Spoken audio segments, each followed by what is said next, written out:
সকালে উঠে দেখলাম দাদা বৈঠকখানায় বসে খবরের কাগজ পড়ছে। আমি বৈঠকখানায় ঢুকতেই দাদা খবরের কাগজটা নামিয়ে জিজ্ঞেস করল, কিরে, আজ শরীর কেমন? আমি বললাম, আগের থেকে ভালো, তবে শরীরটা এখনো একটু দুর্বল আছে। দাদা বলল, ও ধীরে ধীরে ঠিক হয়ে যাবে, বুঝলি। এখন যা, চা খেয়ে ব্রেকফাস্ট করে নে। আমি গিয়ে দাঁড়ালাম জানালার সামনে। সেখান দিয়ে সকালের ঠান্ডা ফুরফুরে মৃদু বাতাস এসে ঢুকছে ঘরের মধ্যে। এই ছোট্ট জনপদটির নাম সুলতানগঞ্জ। জায়গাটি বড়ই চমৎকার। জায়গাটিতে একসময় মোগলদের আধিপত্য ছিল। সেই কারণেই চারিদিকে রয়ে গেছে মোগল স্থাপত্যের ছোট বড় নানান ইতিহাস। আমি এখানে এসে আছি আজ সপ্তাহখানেক হলো। আমার দাদা এখানকার একটি সরকারি ব্যাংকের কর্মচারী। আমি ভয়ঙ্কর এক জ্বরের কবলে পড়ে বেশ কিছুদিন ভুগে যখন ডাক্তার ও ওষুধ কিছুই কোনো কাজ হলো না, তখন দাদা আমাকে গ্রামের বাড়ি থেকে নিয়ে নিজের কাছে চলে আসে। জায়গাটির জল হাওয়া বড়ই চমৎকার। এখানে ডাক্তার ও ওষুধ দুটোতেই কাজ ধরেছে। তবে জ্বর কমলেও শরীর দুর্বল থাকার কারণে আমি এতদিন বিছানাতেই শয্যাশায়ী হয়েছিলাম। এই দুদিন হলো আমি বাড়ি থেকে বাইরে বেরোচ্ছি। ছোট্ট জনপদটির উত্তর পশ্চিম দিক দিয়ে একটা রাস্তা চলে গেছে অনেক দূর পর্যন্ত। কাল বিকালের দিকে হাঁটতে হাঁটতে পশ্চিম দিকটাতে গিয়েছিলাম। পশ্চিম দিকটায় বাড়িঘরের ঘনত্ব বেশি, অনেক ঐতিহাসিক সৌধও দেখলাম সেখানে। আজ ভাবছি একবার উত্তর দিকটা থেকে ঘুরে আসব। বেলা গড়িয়ে দুপুর হয়ে গেল। কয়েকদিন শয্যাশায়ী অবস্থায় কোনো কাজ না থাকায় দুপুরে খাওয়া দাওয়ার পরে বই পড়েছি। আজ দুপুরেও নিজের ঘরে বসে বই পড়ছিলাম। তারপর যখন ঘড়িতে 4টে বাজলো, তখন তৈরি হয়ে নিলাম বেরোনোর জন্য। মনে পড়ল দাদা সকালে বলেছিল, খবরের কাগজে বলেছে আজ সন্ধ্যার পর থেকে বৃষ্টি হওয়ার সম্ভাবনা আছে, তাই অবশ্যই যেন আমি ছাতা নিয়ে বেরোই। বেরিয়ে পড়লাম রাস্তায়। হাঁটতে হাঁটতে আকাশের দিকে তাকিয়ে দেখলাম সূর্য বেশ খানিকটা হেলে পড়েছে পশ্চিম দিকে। বিকেলের ঠান্ডা মৃদুমন্দ বাতাস বইতে শুরু করেছে। বৃষ্টির কোনো সম্ভাবনা আছে বলেই আমার মনে হলো না, তাও সঙ্গে একটা ছাতা নিয়ে নিয়েছি। উত্তর দিকটাতে তেমন বাড়িঘর বিশেষ নেই। রাস্তার দুদিকে গাছপালা ঝোপঝাড় গজিয়ে উঠেছে। বেশ খানিকটা আসার পর দেখলাম রাস্তা আগলে দাঁড়িয়ে রয়েছে সেই পুরানো আমলের একটা বিশাল গম্বুজ। এটাকে প্রবেশদ্বার বলাই ভালো।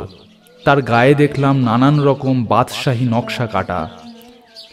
তবে সেসবের বেশিরভাগই এখন খসে পড়েছে। সেটির অবস্থাও এখন বেশ জরাজীর্ণ। তার মধ্যে দিয়ে এগিয়ে চললাম সামনের দিকে। এদিকটাতে বাড়ি বিশেষ নেই বলে চারিদিকে ছড়িয়ে ছিটিয়ে আছে গাছপালা, ঝোপঝাড়, জঙ্গল। আরো খানিকটা হাঁটার পর একটা সুন্দর পুরানো দিনের বিশাল দরজা দেখতে পেলাম।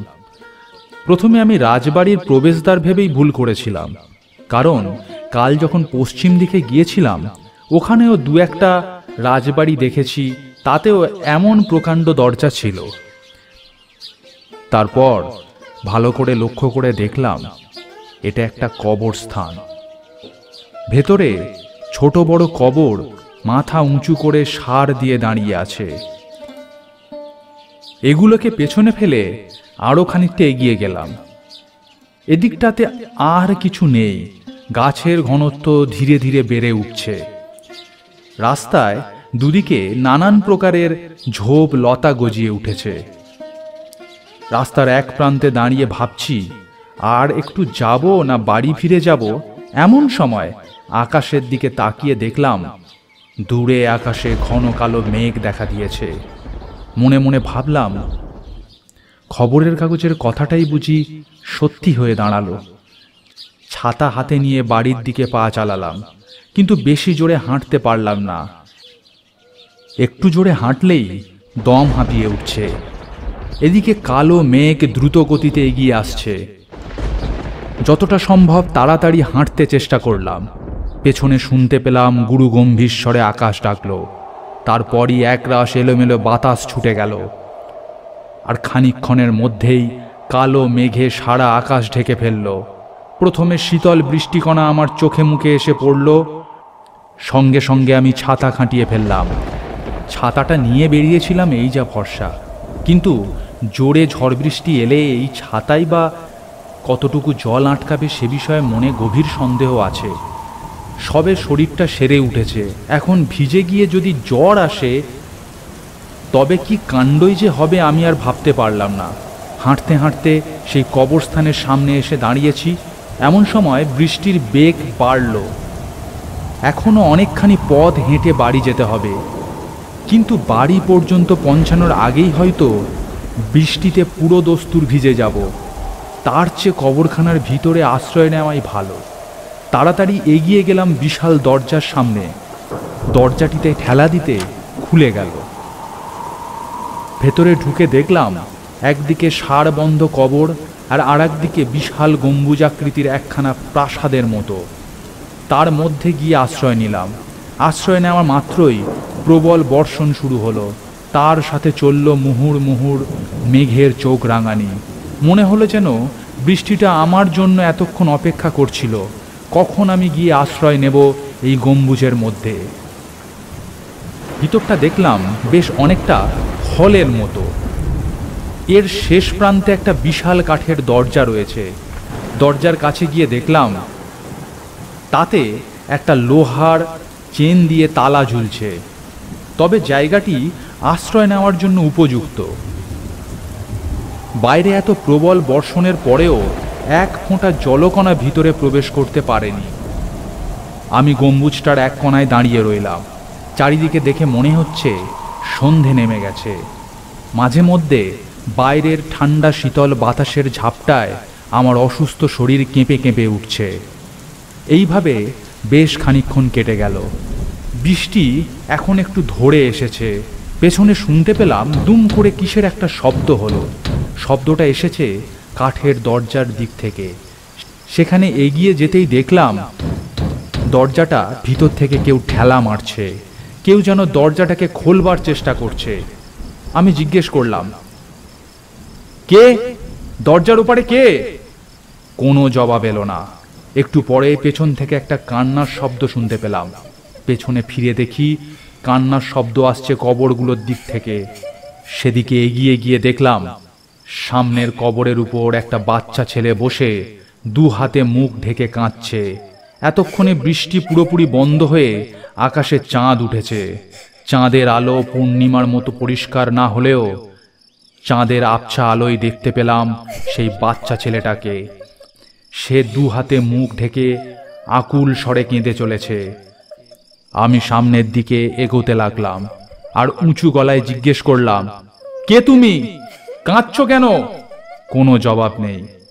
আমি আবার জিজ্ঞেস করলাম, তুমি কে? আর কাঁদছই বা কেন? আবারও কোনো উত্তর পেলাম না। বাচ্চা ছেলেটার সামনে পৌঁছে তার উদ্দেশ্যে বললাম, আহা, তুমি কাঁদছো কেন? কি হয়েছে আমাকে বলো। কি হয়েছে? তোমার মুখটা তোলো, আমার দিকে তাকাও, বলো কি হয়েছে তোমার। বাচ্চা ছেলেটা ধীরে ধীরে মুখ উঁচু করলো। তারপর মুখের ওপর থেকে হাত দুটো নামাতেই দেখলাম বাচ্চা ছেলেটার চোখ বলে কিছু নেই। চোখের জায়গাটা একটা গভীর গর্ত, আর সেই গর্ত থেকে লাল রক্ত গড়িয়ে আসছে মুখের ওপর।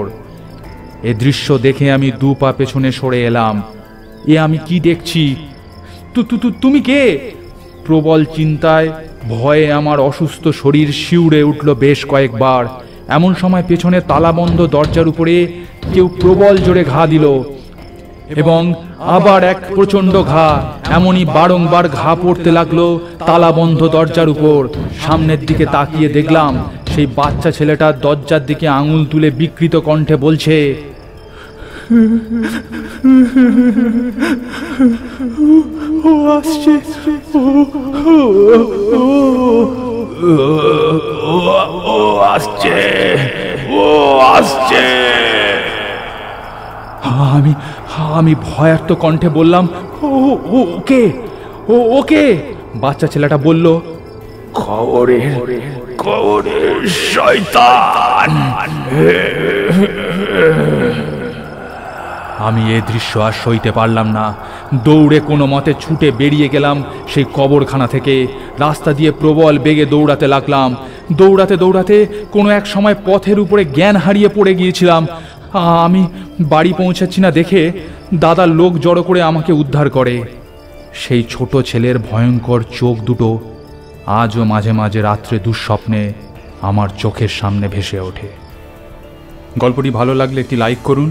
এরকম আরও গল্প দেখতে চাইলে চ্যানেলটি সাবস্ক্রাইব করে পাশের বেল বাটনটি প্রেস করে দিন, কারণ ভবিষ্যতে এখানে আরও এরকম গল্প আসতে চলেছে।